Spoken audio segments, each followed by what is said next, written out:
ছাত্ৰ ছাত্ৰীসকল আজি আমাৰ আলোচনা বিষয়টো হৈছে গেমেটোজেনেসিস বা জনন কোষৰ উৎপত্তি। তাৰ অধীনত আমি পঢ়িম স্পাৰ্মেটোজেনেসিস। স্পাৰ্ম সেলস কেনেদৰে প্ৰডাকশন হয় বা কেনেদৰে উৎপন্ন হয়। আমি আগৰ আলোচনাত টেষ্টিছৰ গঠন বা অভেৰীৰ গঠন আমি এইবিলাক আলোচনা কৰিলো। গতিকে এই স্পাৰ্মেটোজেনেসিসৰ ক্ষেত্ৰত টেষ্টিছৰ গঠনো আমাক থুলমূলকৈ লাগিব। এতিয়া আমি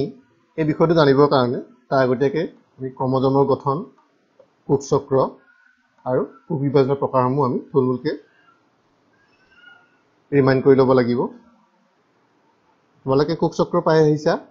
কোষচক্ৰ তোমালোকে পাইছিলা যে ইণ্টাৰফেজ থাকে এটা। ইণ্টাৰফেজৰ পিছত প্ৰফেজ, মেটাফেজ, এনাফেজ, টিলোফেজ হয়। তাৰপিছত সাইটোকাইনেসিস হয়। এটা কোষৰ পৰা আল্টিমেটলি দুটা কোষ উৎপন্ন হয়। ইয়াত যিটো G1 বা growth phase, first growth phase বা গেপ বুলি কোৱা হয়, ইয়াত কি হয়, কোষটোৰ আকাৰটো বৃদ্ধি হয়। এছ ফেজত আমি পাইছিলোঁ DNA চিন্থেচিছ হয় বা ক্ৰমজমৰ সংখ্যাটো ডাবল হয়। G2 ফেজত কোষ বিভাজনৰ কাৰণে দৰকাৰী মাইক্ৰটিবিউল বা অন্যান্য এনজাইমসমূহ চিন্থেচিছ হয়। আৰু প্ৰফেজ, মেটাফেজ, এনাফেজ, টিলোফেজত এই ক্ৰমজমবিলাক ইফাল সিফাল মুভমেণ্ট হৈ আল্টিমেটলি দুটা সমান ক্ৰমজমযুক্ত নতুন কোষ উৎপন্ন কৰে। তোমালোকে নিজে এবাৰ হায়াৰ ছেকেণ্ডেৰী ফাৰ্ষ্ট ইয়েৰ কিতাপখনত চাই ল'বা। আমি ইয়াত বেছি সময় খৰচ নকৰোঁ সেইবাবে। এতিয়া ক্ৰমজমৰ ষ্ট্ৰাকচাৰটো আমি থুলমূলকৈ জানিব লাগিব বুলি কৈছিলোঁ, নহয়নে? ক্ৰমজমৰ ষ্ট্ৰাকচাৰ যদি আমি চাওঁ, ক্ৰমজমটো অন্য একো নাই, তাত এডাল DNA মলিকুল থাকিব আৰু কিছুমান প্ৰটিন থাকিব, হিষ্টন প্ৰটিন বুলি কোৱা হয় যিবোৰে আকৌ। এতিয়া এই DNA মলিকুলটোৱে বা DNA অণুটোৱে কি হয়, হিষ্টন প্ৰটিনবিলাকৰ লগত মেৰ খাই বেলেগ বেলেগ স্তৰত সিহঁতি গোট মাৰে বা কণ্ডেনচেশ্যন হয় আৰু ক্ৰমেটিন বা তোমাৰ ক্ৰমজম ফৰ্ম কৰেগৈ। আৰু এইটো ক'ত হ'ব, এই ৰেপ্লিকেশ্যন যেতিয়া হয় বা ক্ৰমজমৰ সংখ্যা বৃদ্ধি হোৱা প্ৰক্ৰিয়াটো হ'ব এছ ফেজত, চিন্থেচিছ ফেজত। এতিয়া আমি পাই আহিলোঁ যে ক্ৰমজমটোত কি থাকে, DNA আৰু প্ৰটিন থাকে। যেতিয়া এছ ফেজত ক্ৰমজমটো নাম্বাৰ ডাবল হ'বলৈ হয়, তেতিয়া প্ৰটিনবিলাকৰ পৰা সেই DNA মলিকুলটো ছেপাৰেট হৈ যায়। ছেপাৰেট হৈ এই DNA যিটো আছিলে ক্ৰমেটিনত, DNA অণুটো তাৰ ৰেপ্লিকেশ্যন বা অনুকৃত্যায়ন প্ৰক্ৰিয়াৰ জৰিয়তে এটা DNAৰ পৰা নতুন এটা DNA উৎপন্ন হ'ব। এইটো তলতো নতুন বুলি ধৰিছোঁ, নতুন এটা DNA উৎপন্ন হ'ব। এইধৰণে উৎপন্ন হোৱাৰ পিছত যেতিয়া এই কোষটো কোষ বিভাজনৰ সময়ছোৱাত তোমাৰ ইণ্টাৰফেজৰ শেষৰ ফালে বা প্ৰফেজৰ প্ৰথম অৱস্থাত সিহঁতি কি হ'ব, গোট মাৰিব। আৰু যেতিয়া গোট মাৰিব, গোট মৰাৰ সময়ত কি হ'ব, এই যিটো আমি ওপৰতো পাইছিলোঁ, ওপৰৰ এডাল আৰ্ম, সিহঁতি এইটো পইণ্টত লাগি আছে হয়নে? এই ওপৰৰ এই পাৰ্টটো যদি গোট মাৰেহি আল্টিমেটলি এনেকুৱা ধৰণৰ এটা ষ্ট্ৰাকচাৰ বনিলে। এই পাৰ্টটো গোট মাৰি এইটো ষ্ট্ৰাকচাৰ বনিলে, এই তলৰডাল এইডাল গোট মাৰি এইটো ষ্ট্ৰাকচাৰ বনিলে আৰু এইডাল গোট মাৰি এইটো ষ্ট্ৰাকচাৰ বনিলে। এতিয়া এইডাল যিডাল আছিলে সেইডাল পুৰণি ক্ৰমজমডাল আছে আৰু পুৰণি ক্ৰমজমডালৰ পৰা এই নতুন ক্ৰমজমডাল গঠন হ'ল আৰু সিহঁতি এটা পইণ্টত লাগি থাকে। সেই পইণ্টটো কোৱা হয় চেণ্ট্ৰমিয়াৰ। এতিয়া ইণ্টাৰেষ্টিং কথা হ'ল, যেতিয়ালৈকে সিহঁতি এই পইণ্টটোত লাগি থাকে সিহঁতক আমি ক্ৰমজম বুলি নকওঁ, সিহঁতক আমি কি বুলি ক'ম, ক্ৰমেটিডছ বুলি ক'ম। যেতিয়ালৈকে সিহঁতি চেণ্ট্ৰমিয়াৰত লাগি থাকে, পুৰণিডাল আৰু নতুনডাল, সিহঁতক আমি কি বুলি ক'ম, ক্ৰমেটিডছ বুলি ক'ম। আৰু তাৰ লগতে আৰু এটা টাৰ্ম ইউজ হয় চিষ্টাৰ বা ভগ্নী ক্ৰমেটিড, চিষ্টাৰ ক্ৰমেটিড বুলি কোৱা হয়। আৰু যেতিয়াই সিহঁতি এই চেণ্ট্ৰমিয়াৰ পইণ্টটোৰ পৰা আঁতৰি যাব বা এৰ খাই যাব, কেতিয়া এৰ খাব, এনাফেজৰ সময়ত এৰ খায়, উপান্তস্যৰ সময়ত এৰ খাই ইটোৰ পৰা ইটো পৃথক হৈ যায় আৰু টিলোফেজত আৰু পৃথক হৈ যায়। এইটো পাই আহিছে তোমালোকে। সিহঁতি একোডাল ক্ৰমজমলৈ পৰিৱৰ্তন হ'ব। গতিকে এইটো বৰ ইম্পৰ্টেণ্ট মাইট'চিছৰ লগত ৰিলেটেড প্ৰথম পাৰ্টটো। এডাল DNA আছিলে বা এডাল ক্ৰমজম আছিলে, তাৰ পৰা তোমাৰ দুডাল হ'ল যদি সেইটো লাগি আছিলে আৰু নেক্সট ষ্টেপত দুইডাল পৃথক পৃথক হৈ গ'ল। আল্টিমেটলি এটা কোষৰ পৰা সমান সংখ্যক ক্ৰমজম থকা দুটা কোষ উৎপন্ন হ'ব। এতিয়া মাইট'চিছটো যদি আমি চাওঁ অকণমান ডিটেইলছত, এইটো এটা কোষকেন্দ্ৰৰ ভিতৰত কি আছে, এইবিলাক বেলেগ বেলেগ কালাৰ যিটো দিছিলোঁ এইবিলাক হৈছে ক্ৰমজমবিলাক। আৰু সিহঁতি ক্ৰমজমবিলাক গোট মাৰি থকা নাই, সিহঁতি ফুটা আকাৰত থ্ৰিড লাইক হৈ আছে, স্প্ৰেড হৈ আছে। খালী চকু এইটো অৱস্থা আমি দেখা নাপাওঁ। এইটো সময়ত সিহঁতি বেছি কণ্ডেনচেশ্যন হৈ থকা নাই। এতিয়া প্ৰত্যেকডাল ক্ৰমজমৰ ক্ষেত্ৰত তাৰ একে ধৰণৰ আমি আৰু এডাল পাম এডাল যেহেতু তোমাৰ হাফ অফ দি ক্ৰমজম আধা সংখ্যক ক্ৰমজম মাদাৰৰ পৰা আহে এগত সোমাই এগত থাকে আৰু আধা ক্ৰমজম ফাদাৰৰ পৰা আহে স্পাৰ্মত সোমাই থাকে বা স্পাৰ্মৰ পৰা আহে ঠিক আছে স্পাৰ্মৰ অভাৱ এগ লগ লাগি কি হয় আল্টিমেটলি জাইগতটো হয় আৰু তাৰ পৰাই এটা সম্পূৰ্ণ বেবী এটা বা হিউমেন বিং এটা ফৰ্ম হৈ গৈ কোষ বিভাজন হৈ গৈ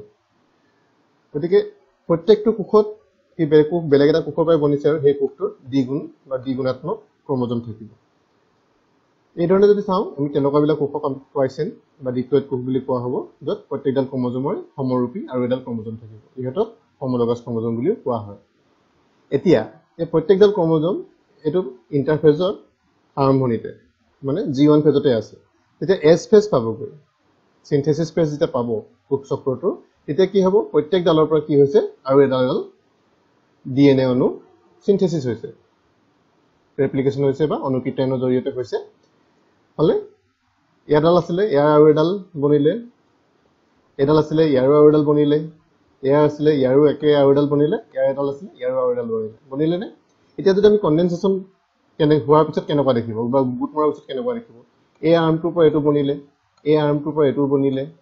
এই আৰ্মটোৰ পৰা এটো বনিলে বা এটো আৰ্মৰ পৰা এটো বনিলে আল্টিমেটলি প্ৰত্যেকডাল যদি আমি আগতে যেডাল সিঙ্গল আছিলে সিঙ্গল ক্ৰমজমডাল কেনেকুৱা ৰূপলৈ আহিলে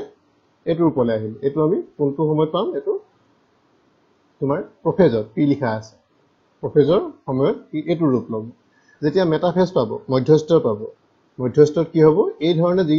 নতুনকৈ সিনথেসিস হোৱা ক্ৰমেটিড কিডাল ক্ৰমজম কিন্তু ইহেতু লাগি আছে আমি সেইকাৰণে ক্ৰমেটিড বুলি কৈছো আৰু এই গুটেটোক একেলগে ক্ৰমজম বুলি কম এইকেইটা সিঙ্গল কে হেতক আমি ক্ৰমেটিড বুলি কম আৰু কি ক্ৰমেটিড সিস্টাৰ ক্ৰমেটিড এডাল সিস্টাৰ ক্ৰমেটিড কিন্তু এডাল আৰু এডাল এটো নন সিস্টাৰ ক্ৰমেটিড যেকে নহয় এতিয়া মধ্যস্থৰ কি হ'ল ইহতি ইয়াত গুট মাৰিলে বা এৰেঞ্জ হ'ল গুট মাৰি ইয়াত গুট মাৰিলে এটা হি এৰেঞ্জ হোৱাৰ পিছত মেটাফেজৰ পিছত কি আহিব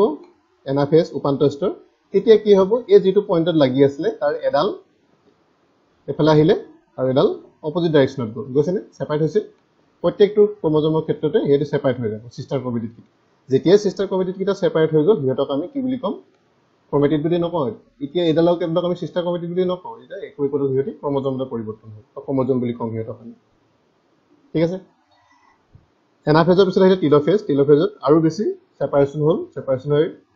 যেটো নিউক্লিয়াৰ মেমব্ৰেনখন আছিল হেখন আকৌ লাহে লাহে ফৰ্ম হ'বলৈ আৰম্ভ কৰিলে আৰু সাইটোকাইনেসিস কোষ পৰখৰ বিভাজন হৈ দুটা নতুন কোষ উৎপন্ন হ'ল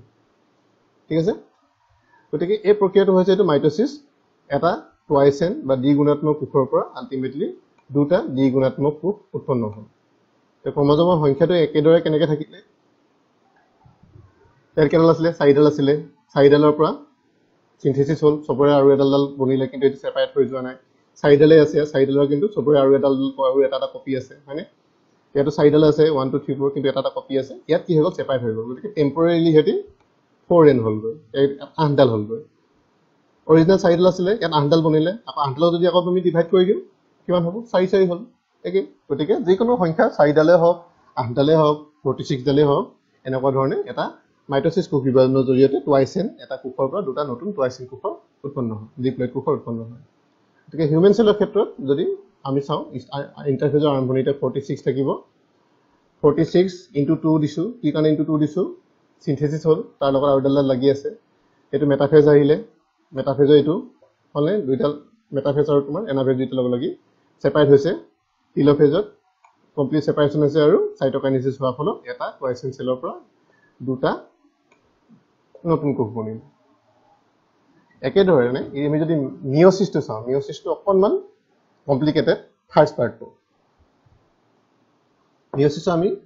সেকেন্ড পাৰ্টটো ইমান বেছি ইম্পৰ্টেন্স নিদু এটো মাইটোসিসৰ লগত একে কিন্তু ফাৰ্স্ট পাৰ্টটো তোমালোকে চাবা যে প্ৰথম অৱস্থাত একে হ'ব মিয়োসিস 1 আছিলে ইন্টাৰফেজত কি হ'ল চাৰিডাল আছিলে ক্ৰমজম হলে তাৰ দুডাল মাদাৰৰ পৰা অহা দুডাল ফাদাৰৰ পৰা অহা চাৰিডাল ক্ৰমজম প্ৰত্যেক ডালৰ এডাল নতুন প্ৰথমটো হয় কি এডাল নতুন বনিলে বনাৰ ফলত হিহতি প্ৰত্যেকটো ক্ৰমজমৰে এটা ডুপ্লিকেট কপি এটা আছে লগত হলে মানে ডিএনএ পৰিমাণটো ডাবল হৈ গ'ল ডাবল হ'ল যদি হিহতি একেলগে লাগি আছে নেক্সট স্টেপত কি হ'ল হিহতি এই ক্ৰসিং হোৱাৰ কিবা কিবি আছে হেবিলাক তোমালোকে এতিয়া সোমাব নালাগে প্ৰফেজ আহিলে প্ৰফেজৰ পিছত আহিলে কি মেটাফেজ এই মেটাফেজটো ইম্পৰ্টেণ্ট আমি ইয়াৰ মেটাফেজটো চোৱা কেনেধৰণে এৰেঞ্জ হৈছে এইবিলাক যেটো কৈছে যে হোমোলগাছ ক্ৰোমোজোম ইয়াত হোমোলগাছ ক্ৰোমোজোমবোৰ ইটোৰ লগত ইটো পেয়াৰিং কৰে গুড মানে ইটোৰ লগত ইটো যোগ দিয়েহি হলে এতিয়া মেটাফেজত হে পেয়াৰিং কৰা ক্ৰোমোজোম বিলাক মাজত গুড খায় আমি ইয়াত পাইছিলো কি ইয়াত এডাল এডাল একদম একে সমানকে সব গুড খাইছে এটো পেয়াৰিং কৰা নাই এডাল এডাল উছাইছে লগ লগাই নাই জাস্ট ৰেন্ডমলি কোকটো একদম মাজত গুড খাইছে মাজত গুড খাই সেপাৰেট হৈছে কিন্তু ইয়াত কি হৈছে দুইটা যেটো পেয়াৰিং হৈছিল হিয়তি উছাইছে আহিলে আৰু এনাফেজত কি হ'ব এই গুটেই এত কেডাল ক্ৰোমোজোম আছে 1 আৰু 2 দুটা আছে ক্ৰোমোজোম আৰু ক্ৰোমেটিড 1 2 3 4 আছে গতিকে এত কি হ'ব এই গুটেই ক্ৰোমোজোম ডাল এফালে গুচি যাব কৈছেনে এটো আৰু এডাল এফালে গুচি আহিব এটো আহিছে একে ধৰণে ইয়াত এটো গুচি গল গতিকে ইয়াত ক্ৰোমোজোম কেডাল আছিল 1 2 3 4 টোটাল ক্ৰোমোজোম সেলটো 4 ডাল আছিল আৰু এটা ডিভাইড হৈ গল কিমান গল 4 ডাল আছিল দুডাল গল গতিকে ক্ৰোমোজোম সংখ্যাটো আধা হৈ গল 4 ডাল আছিল দুডাল হল মাইটোসিছত কি আছিল 4 ডাল আছিল 4 ডালে গৈছিল 4 ডাল আছিল হয়নে ক্ৰোমোজোম আৰু হেতু সেপাৰেট হৈ যেটা ক্ৰোমেটিডৰ পৰা ক্ৰোমোজোম হল আলটিমেটলি 4 ডালে থাকি গল সমান হৈ আছিল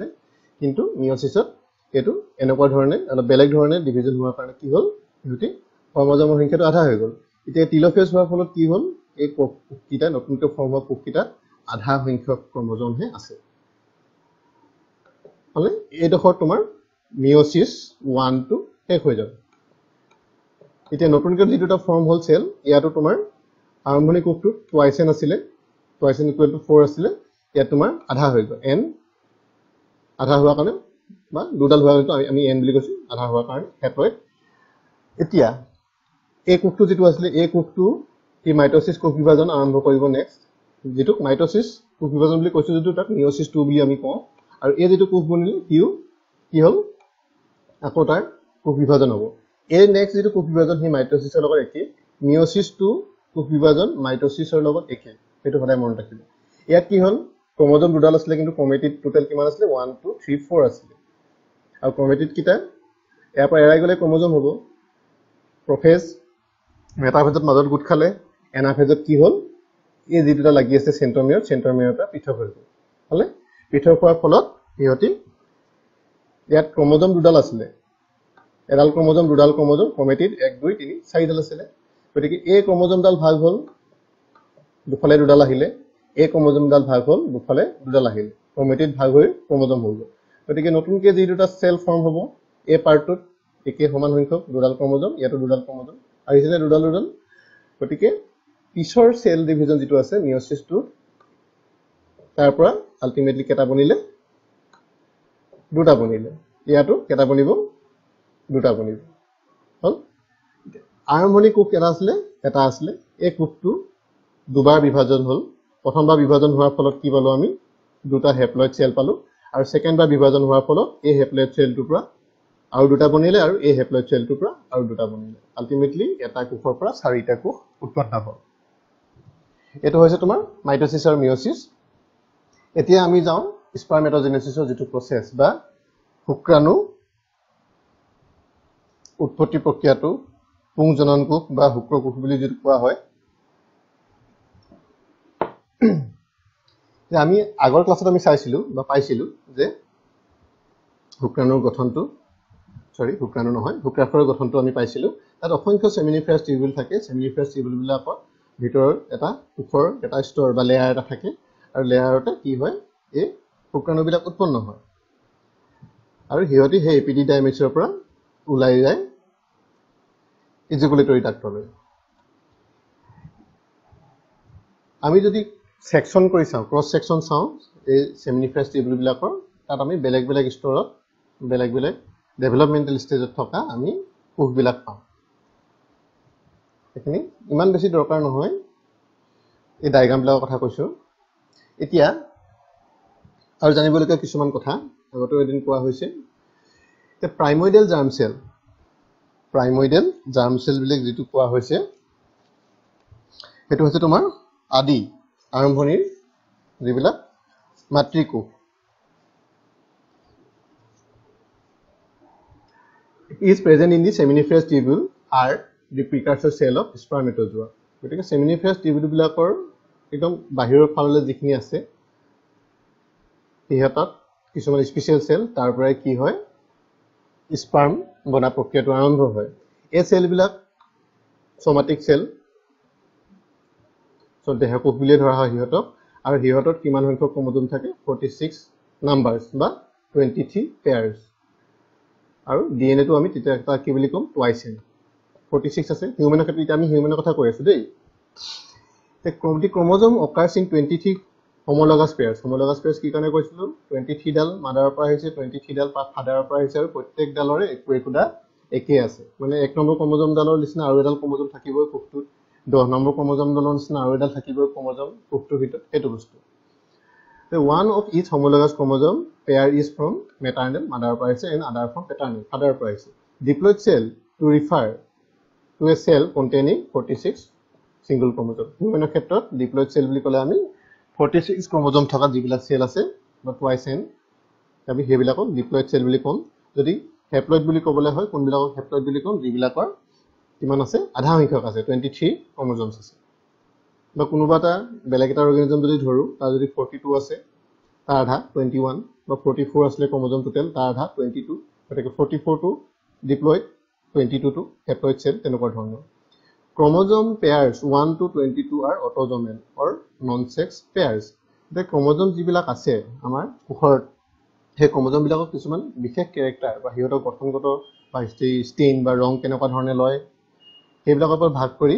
বা হেটো সেন্ট্ৰমিয়াৰ কোনডোখৰ জাগাত আছে ওপৰত আছে নে মাজত আছে নে একদম মূৰলৈ আছে তেনেকুৱা বেলেগ বেলেগ ক্যাৰেক্টাৰিষ্টিকৰ ওপৰত বেছ কৰি পেলাই কি হয় নাম্বাৰিং কৰা হৈছে গতিকে 1 নম্বৰৰ পৰা 22 নম্বৰলৈকে নাম্বাৰিং কৰা আছে সেই 1 নম্বৰৰ পৰা 22 নম্বৰ যিকিটা পেয়াৰ আছে হিহঁতক অটোজোমেল ক্ৰোমোজোম বুলি কোৱা হয় কিন্তু যেটো 23 নম্বৰ যেটো আৰু দুডাল থাকি গল 23 নম্বৰ পেয়াৰ যেটো 23 নম্বৰ পেয়াৰটো অলপ বেলেগ ধৰণৰ যদি ফিমেলৰ ক্ষেত্ৰত বা ফিমেল সেল এটা ক্ষেত্ৰত চোৱা তাত 23 নম্বৰ পেয়াৰ ক্ষেত্ৰত কি হ'ব তাত দুটা এক্স ক্ৰোমোজোম থাকিব আৰু মেলৰ ক্ষেত্ৰত এটা এক্স ক্ৰোমোজোম আৰু এটা ওয়াই ক্ৰোমোজোম থাকিব হলে এতিয়া এটা নৰমাল ফিমেল সেলত বা দেহকোষত স্থিৰ দেহকোষত female somatic cell contains 44 somatic chromosomes 44 ডাল কেনেকৈ 44 ডাল 22 পেয়াৰ্স মানে 44 ডাল হ'ব প্লাস XX দুডাল এক্স ক্ৰোমোজোম থাকিব 44 ডাল বেলেগ ক্ৰোমোজোম আৰু দুডাল এক্স ক্ৰোমোজোম থাকিব আৰু মেলৰ ক্ষেত্ৰত 44 ডাল somatic chromosome আৰু এডাল X আৰু এডাল Y chromosome থাকিব হলে the gametes contain 23 chromosomes are 22 Dal autosome আৰু এডাল X বা X হ'ব পাৰে বা Y হ'ব পাৰে এটো আমি পিছত ভালদৰে পাম এতিয়া এটো হেৰি কৰিব নালাগে কাৰ ক্ষেত্ৰত X হ'ব কাৰ ক্ষেত্ৰত Y হ'ব আমি ভালদৰে পাম এতিয়া একেদৰে seminiferous tubule আমি যেটো পঢ়িছিলো আমি ইমান বেছি ডেপথলৈ নাযাওঁ এতিয়া আগৰ ভিডিওটো তোমালোকে চাই লবা তাহাতৰ ষ্ট্ৰাকচাৰ আমি পাইছিলো টিউব লিখিয়া হয় আপ টু 600 টিউব থাকিব পাৰে পাৰ টেস্টিস আৰু দুটা লেয়াৰ থাকিব বা দুটা টাইপৰ সেল থাকিব জাৰ্ম লেয়াৰছ থাকিব কিছুমান আৰু তাৰ উপৰি সাপোৰ্টিং সেল যেটো সাৰ্টলি সেলস বুলি কোৱা হয় যি germ লেয়াৰছ lie in between সাৰ্টলি sales এই সাৰ্টলি যেটা সেল আছে তাৰ ভিতৰে ভিতৰে স্প্ৰেড হৈ থাকিব এইবিলাক জাৰ্ম সেল বিলাক বা জাৰ্ম সেলৰ যেটো লেয়াৰ আছে চাইল্ড বা চিলড্ৰেন অৱস্থাত টেস্টিসটো ফুলি ডেভেলপ নহয় গতিকে হিহতি স্পাৰ্ম প্ৰডাকশন কৰিব নোৱাৰে এটা নিৰ্দিষ্ট বয়স পাৰ হোৱাৰ পিছতহে হে জাৰ্ম সেল বিলাক এক্টিভেট হয় আৰু হিহতি স্পাৰ্ম প্ৰডাকশন প্ৰক্ৰিয়াটো আৰম্ভ কৰে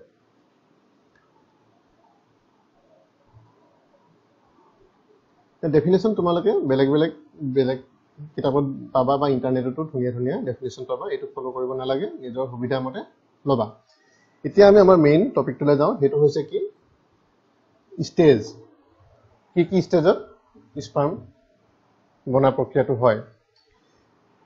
কিছুমান কিতাপত তিনটা পাবা মই চাৰিটাই দিছো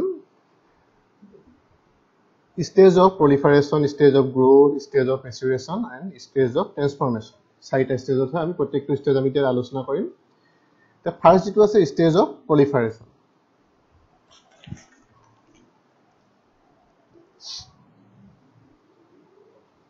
proliferation তাৰ লগতে আমি গুণন স্তৰ বুলি ক'ব পাৰো অসমীয়াত বা মাল্টিপ্লিকেশ্যন বুলি ক'ব পাৰোঁ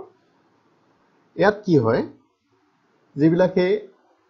জাৰ্ম চেলবিলাক আছিলে ওকে এই ভিতৰলৈ বা এই সেমিনিফাছ টিউবুলটোৰ একদম কাষে কাষে এই জাৰ্ম চেলবিলাক থাকিব তাৰ পৰাই উৎপন্ন হ'ব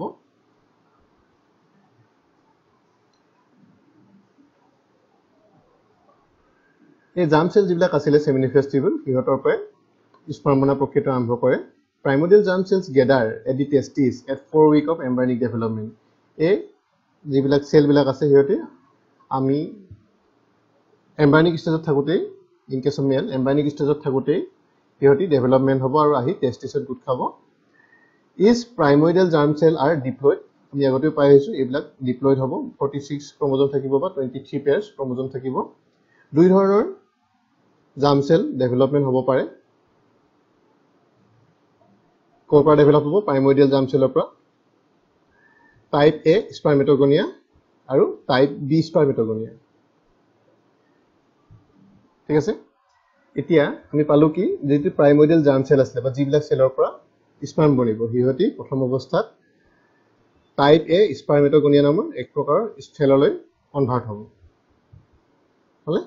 এই টাইপ এটো অন্য একো নহয় যেতিয়া ই নিজৰ সংখ্যাটোকে বঢ়াই থাকিব একেধৰণে ই ডাইৰেক্টলি সি স্পাৰ্ম নবনিব প্ৰাইমৰ্ডিয়েল জাৰ্ম চেলৰ পৰা যেতিয়া স্পাৰ্মেটগনিয়া বনিলে ই ডিভাইড হৈ পেলাই একেধৰণৰ আকৌ স্পাৰ্মেটগনিয়াই বনি থাকিব তাত লিখিছে during proliferative stage type A spermatogonia divide by mitosis and increase in number ইয়াৰ সংখ্যাটো বাঢ়ি বাঢ়ি গৈ থাকিব type A spermatogonia undergo mitosis to provide a continuous supply of stem cells throughout the reproductive cycle এতিয়া যদি এম্ব্ৰায়নিক ষ্টেজত যদি 1 মিলিয়ন জাৰ্ম চেলহে বনিছিলে আৰু প্ৰত্যেকটোৱে যদি কি কৰিব স্পাৰ্ম যদি বনে এটা সময়তো জাৰ্ম চেল নাইকিয়া হৈ যাব সেইটো কাৰণে কি হয় এই স্পাৰ্মেটগনিয়া চেলবিলাকে মাইটোচিছৰ জৰিয়তে সংখ্যাটো সদায় মেইনটেইন কৰি ৰাখে যাতে লাইফ লং ৰিপ্ৰডাক্টিভ ষ্টেজত স্পাৰ্ম বনিব পৰাকৈ চেল এভেইলেবল থাকে হ'লে এতিয়া কি হয় তাৰে কিছুমান সম type A স্পাৰ্মেটগনিয়া differentiate into type B স্পাৰ্মেটগনিয়া সেইটো টাইপ বি স্পাৰ্মেটগনিয়ালৈ কনভাৰ্ট হয় আৰু এই টাইপ বি স্পাৰ্মেটগনিয়াবিলাকেহে কি হয় স্পাৰ্ম বনাৰ প্ৰক্ৰিয়াটো কণ্টিনিউ কৰে বা সেইটো প্ৰক্ৰিয়া চলাই নিয়ে type B spermatogonia enters the stage of growth as primary spermatocyte during this stage spermatogonia migrate along the circular cell towards the lumen of the seminiferous tubule গতিকে এতিয়া এই মাজৰ প্ৰশ্নটোক লুমেন বুলি কোৱা হৈছে যিটো এমটি অলমষ্ট এমটি বা হল' space স্পাৰ্মেটগনিয়া এইবিলাক স্পাৰ্মেটগনিয়া প্ৰাইমেৰী স্পাৰ্মেট'চাইট বনিব আৰু লাইডিং চেলছ আছে ইয়াৰ পৰা তোমাৰ হৰমন চিক্ৰেশ্যন হ'ব চাৰ্কুলাৰ চেল ছাপৰ্টিং চেল বুলি আমি পালোঁ এতিয়া স্পাৰ্মেটগনিয়া যিটো আছিলে স্পাৰ্মেটগনিয়াই প্ৰাইমেৰী স্পাৰ্মেট'চাইট বনিলে আমি এইডোখৰলৈকে পালোঁ যে স্পাৰ্মেটগনিয়া আছিলে তাৰ নাম্বাৰটো ইনক্ৰিজ হৈ মেলি আৰু কিছুমানে বা টাইপ বি স্পাৰ্মেটগনিয়া যিবিলাক আছিলে সিহঁতি প্ৰাইমেৰী স্পাৰ্মেট'চাইটলৈ কনভাৰ্ট হ'ব ষ্টেজ অফ গ্ৰোথ ইয়াত কি হ'ব নতুনকৈ যিখিনি টাইপ বি স্পাৰ্মেটগনিয়া বনিলে তাৰ পৰা বনিলে টাইপ এ স্পাৰ্মেটগনিয়াৰ পৰা বনিলে সিহঁতি মিঅ'চিছ কোষ বিভাজন আৰম্ভ কৰিব they will enter meiosis 1 and undergo DNA replication meiosis কোষ বিভাজনৰ মনত পেলোৱা যেতিয়া মিঅ'চিছ 1ত সোমাব ফাৰ্ষ্ট এতিয়া মিঅ'চিছ কোষ বিভাজন আৰম্ভ হ'ব ইয়াৰ পৰা আণ্ডাৰগো DNA ৰেপ্লিকেশ্যন DNA নাম্বাৰটো বাঢ়িব টু ফৰ্ম প্ৰাইমেৰী স্পাৰ্মেট'চাইট বনিব চেলৰ চাইজটো ইনক্ৰিজ হ'ব এইটো কাৰণে ইয়াৰ পৰা আল্টিমেটলি 4টা স্পাৰ্ম বনিবগৈ লাগিব গতিকে চেলৰ চাইজটো ইনক্ৰিজ হ'বই লাগিব the number of cell organelles also' increase প্ৰত্যেকটো নতুনকৈ ফৰ্ম হোৱা চেলত যিহেতু চেল অৰ্গেনেলি ৰাইব'জমে হওক লাইচোজমে হওক এণ্ড'প্লাজমিক ৰেটিকুলামে হওক মাইটকণ্ড্ৰিয়াই হওক বা তোমাৰ গলগি বডি হওক গোটেইবিলাক লাগিব গতিকে সেইবিলাকৰ এমাউণ্টটো বৃদ্ধি হ'ব গতিকে ষ্টেজ অফ গ্ৰোথ মানে অন্য একো নাই ইয়াৰ চাইজটো ইনক্ৰিজ হ'ব আৰু সি মিঅ'চিছ 1ত সোমাব ষ্টেজ অফ মেচিউৰেশ্যন ইয়াত কি হ'ব after reaching the full growth size যেতিয়া সম্পূৰ্ণ গ্ৰোথ হৈ যাব is primary spermatocyte quickly undergo meiotic or maturation division meiosis ডিভিজনটো কণ্টিনিউ কৰিব ফাৰ্ষ্ট পেজত কি হ'ব primary spermatocyte complete meiosis 1 to form secondary spermatocyte গতিকে মনত ৰাখিবা প্ৰাইমেৰী স্পাৰ্মেট'চাইটে যেতিয়া মিঅ'চিছ 1 ডিভিজনটো কমপ্লিট হ'ল নতুনকৈ দুটা চেল বনিলে সিহঁতক আমি কি বুলি ক'ম ছেকেণ্ডাৰী স্পাৰ্মেট'চাইট যিহেতু মিঅ'চিছ চেল ডিভিজন আগতে তোমাৰ টুৱাইচ এন আছিলে এতিয়া কিমান হ'ব হ্যাপ্লয়েড হল বা আগতে 46 আছিল এতিয়া কিমান হ'ব 23 হল secondary spermatocytes are haploid having 23 pairs of chromosome আধা সংখ্যক হৈ গল ইয়াৰে যেহেতু আমি পাইছিলো মেলৰ ক্ষেত্ৰত কি হ'ব পাৰে 44 plus xy আৰু যদি তাৰ হাফ কৰো 22 plus x and 22 plus y হ'ব মানে 50-50 হৈ গৈছে the secondary spermatocytes are haploid having 23 pairs of chromosome তাৰে এটা হ'ব 22 plus x with x chromosome আৰু ইটো হ'ব 22 plus y chromosome 22 ডাল plus এডাল 23 ডাল ইয়াটো 22 ডাল plus এডাল 23 ডাল এটো হত মই ফার্স্ট ফেজত হ'ল সেকেন্ড ফেজত হ'ব কি secondary spermatocytes undergo meiosis II to form 4 spermatids এতিয়া secondary spermatocyte যেটো বনিছিলে meiosis I ৰ পিছত meiosis I ৰ পিছত যেটো secondary spermatocyte বনিছিলে হি meiosis cell division ৰ সেকেন্ড পাৰ্টটো কমপ্লিট কৰিব meiosis II টো কমপ্লিট কৰিব আৰু as a result চাৰিটা cells production হ'ব out of the 4 spermatid 2 of them have 22 plus x and other 2 have 22 plus y then আগৰ ডায়াগ্ৰামটো এবাৰ চাওঁ হলে এটো প্ৰাইমাৰী স্পাৰ্মেটোসাইট বনিছিলে প্ৰাইমাৰী স্পাৰ্মেটোসাইট এটো আছিল প্ৰাইমাৰী স্পাৰ্মেটোসাইটে যেতিয়া মিয়োসিস 1 ডিভিজন কৰিলে হিয়তি কি বনালে সেকেন্ডাৰী স্পাৰ্মেটোসাইট হলে সেকেন্ডাৰী স্পাৰ্মেটোসাইট বনিলে ইয়াত আছিল তোমাৰ কোয়াইসেন আৰু ইয়াত হল তোমাৰ হ্যাপ্লয়েড সিঙ্গল এন্ড বাই 46 আছিল ইয়াত 23 হল আৰু 23 একানে আৰু বেলেগ ধৰণে কৈছো 22 plus x and 22 plus y কৈছো এতিয়া নেক্সট যেটা সেকেন্ড মিয়োটিক ডিভিজন টু হ'ব সেকেন্ডাৰী স্পাৰ্মেটোসাইট উইল আন্ডাৰগো মিয়োটিক ডিভিজন 2 আৰু তাৰ ফলত কি উৎপন্ন হ'ব চাৰিটা স্পাৰ্মেটিড প্ৰথমতে এটা আমি স্পাৰ্ম বুলি নকওঁ এটি স্ফেৰিকেল সেল হে বনিছে ঘূৰণীয়া ধৰণৰ সেল হে বনি আছে এটি দীঘলীয়া হোৱা গৈ না স্পাৰ্মোসাইট বনে গতিকে হেতক কোৱা হৈছে স্পাৰ্মেটিড গতিকে out of the 4 spermatids 2 of them will have 22 plus x আৰু other দুটাই 22 plus y এটো আমি আৰু ভালদৰে পিছত या डायग्रामটো আছিল এটো অলৰেডি এক্সপ্লেইন কেবাবাৰো কৰা হৈছে প্ৰাইমাৰী স্পাৰ্মেটোসাইট মিয়োসিস 1 হল টুৱাইসেন আছিল হ্যাপ্লয়েড হল সিঙ্গল এন্ড হল প্ৰাইমাৰী স্পাৰ্মেটোসাইটৰ পৰা সেকেন্ডাৰী স্পাৰ্মেটোসাইট বনিলে সেকেন্ডাৰী স্পাৰ্মেটৰ পৰা সাইটোসাইটৰ পৰা স্পাৰ্মেটিড বনিলে এটো আছিল মিয়োসিস 1 আৰু এটো আছে মিয়োসিস 2 আৰু যিকিটা স্পাৰ্মেটিড বনিলে স্পাৰ্মিওজেনেসিস নামৰ এটা বিশেষ প্ৰক্ৰিয়াৰ জৰিয়তে হিয়তি ট্ৰান্সফৰমেশন হ'ব পৰিৱৰ্তন হৈ হিয়তি স্পাৰ্মেটোজোৱা বা স্পাৰ্ম বনিব এতিয়া লাষ্টৰ পাৰ্টটো হৈছে তোমাৰ ট্ৰান্সফৰমেশন যিকিটা স্পাৰ্মেটিড বনিছিলে হিয়তি স্ফেৰিকেল বা ঘূৰণীয়া ধৰণৰ আছিল এটা শেপটো are transformed into mature spermatozoa or spermলে পৰিৱৰ্তন হ'ব যিবিলা লালুকি শেপৰ বা টেডপল শেপ হয় এই প্ৰসেসটো কোৱা হয় স্পাৰ্মিওজেনেসিস আৰু তাত কি হ'ব formation of acrosome sperm to head পোৰশনটো গঠন হ'ব কনডেনসেশন অফ দি নিউক্লিয়াছটো গুট মাৰিব স্পেড ডাঙৰ হৈ থাকে সাইজটো সৰু হৈ আহিব ডিএনএ একে সমানে থাকিব বা ক্ৰোমোজোম নম্বৰ একে থাকিব কিন্তু যেটো নিউক্লিওপ্লাজম বা কোষ কেন্দ্ৰৰ পৰা সেইবিলাকৰ পৰিমাণটো কমি যাব removal of extraneous বা এক্সট্ৰা ভলিউম যেটো আছিল সাইটোপ্লাজমৰ হেবিলাক কমি যাব আৰু তাৰ উপৰিও হেড ফৰ্ম কৰিব নেক ফৰ্ম কৰিব আৰু টেইল ফৰ্ম কৰিব the total time of sperm formation is about 64 days গতিকে স্পাৰ্মেটোগনিয়াৰ পৰা স্পাৰ্মেটোগনিয়া হৈ প্ৰথমতে আছিল তাৰ পৰা স্পাৰ্মেটোজোৱা বা স্পাৰ্ম বনা প্ৰক্ৰিয়াটো 64 days লাগিব পাৰে এভাৰেজ কম বেছ হ'ব পাৰে বেলেগ physical বা environmental condition upon depend কৰে the newly ejaculated sperm needs capacitation body পৰা যেটা ejaculate হোৱাৰ ফলত স্পাৰ্মটো ওলাই যাব ই ইমান ফাংশনাল নহয় বা সুইমিং ক্যাপাসিটি নাথাকে within female body বা female reproductive tract যেটো আছে তাত থকা pH ৰ চেঞ্জৰ ফলত বা suddenly alter pH থকা মিডিয়াম পোৱাৰ ফলত ইহতৰ স্পাৰ্ম বিলাকৰ সুইমিং ক্যাপাসিটি হয় আৰু সুইমিং ক্যাপাসিটি ফলত হিয়তি ফেলোপিয়ান টিউবিডিটি গৈ egg to fertilize কৰিব পাৰে আৰু কি ফেক্টৰ আছে যিবিলাকে এই শুক্ৰকোষ বা শুক্ৰাণু সৃষ্টি কৰাৰ প্ৰক্ৰিয়াটো ইনফ্লুৱেঞ্চ কৰিব পাৰে বেলেগ হৰমোনছ আছে তাৰ তোমাৰ ফলিকুল ষ্টিমুলেটিং হৰমোন FSH বুলি কোৱা হয় টেস্টোস্টেৰন হৰমোন আছে লিউটেনাইজিং হৰমন আছে আৰু তোমাৰ গ্ৰোথ হৰমন এইবিলাকে বেলেগ বেলেগ ধৰণে স্পাৰ্ম বনোৱা প্ৰক্ৰিয়াটো ইনফ্লুৱেঞ্চ কৰে একেদৰে তোমাৰ যিবিলাক সাৰ্কুলেটৰী সেলছ আছে তাহাঁতৰ কাম হৈছে কি জাৰ্ম সেলবিলাকক সাপোৰ্ট বা ধৰি ৰখা সিহঁতক নাৰিশমেন্ট দিয়া নিউট্ৰিশন দিয়া হৰমন প্ৰভাইড কৰা বা সিক্ৰেটিং এন্টিবডি বাইন্ডিং প্ৰটিন এইবিলাক অলপ ওপৰৰ লেভেলৰ টেষ্টষ্টেৰনৰ কাৰণে দৰকাৰ হয় তথাপিতো মেনশ্যন কৰি থৈছো তেনেকুৱা ধৰণৰ আৰু কিছুমান এক্টিভিটি আছে বা releasing স্পাৰ্মছ into the lumen of সেমিনিফাছ টিউবুলৰ মাজত যিটো লুমেন পৰ্চন আছে তালৈ স্পাৰ্ম বিলাকক এৰি দিয়া বা স্পাৰ্মেটিডবিলাকক এৰি দিয়া প্ৰক্ৰিয়াটো আৰু ফেক্টৰ আছে যে বডি টেম্পাৰেচাৰ যদি বেছি হয় বা যদি বেছি কম হয় তেতিয়া স্পাৰ্মেটোজেনেসিস যেনেদৰে হ'ব লাগে যিটো ৰেটত হ'ব লাগে সেইটো ৰেটত নহয়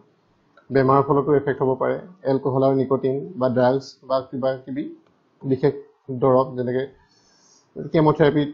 তেনেকুৱা টাইপৰ জাষ্ট ফৰ এক্সাম্পল কৈছোঁ এইবিলাকৰ প্ৰভাৱতো স্পাৰ্ম বনোৱা প্ৰক্ৰিয়াটো বা স্পাৰ্মেটোজেনেসিস প্ৰক্ৰিয়াটো ইনফ্লুৱেঞ্চ হ'ব পাৰে অ'কে এইখিনি আজিলে তোমালোকে ভালদৰে ষ্টাডি কৰিব লাগিব লগতে কি কি প্ৰশ্ন আহিব পাৰে সেইখিনি চাবা কিতাপৰ লগত দুই এটা হয়তো নিমিলিব পাৰে অলপ এডিশনালি কিছুমান বস্তু যোগ কৰা হৈছে যাতে তোমালোকৰ সুবিধা হয় থেংক ইউ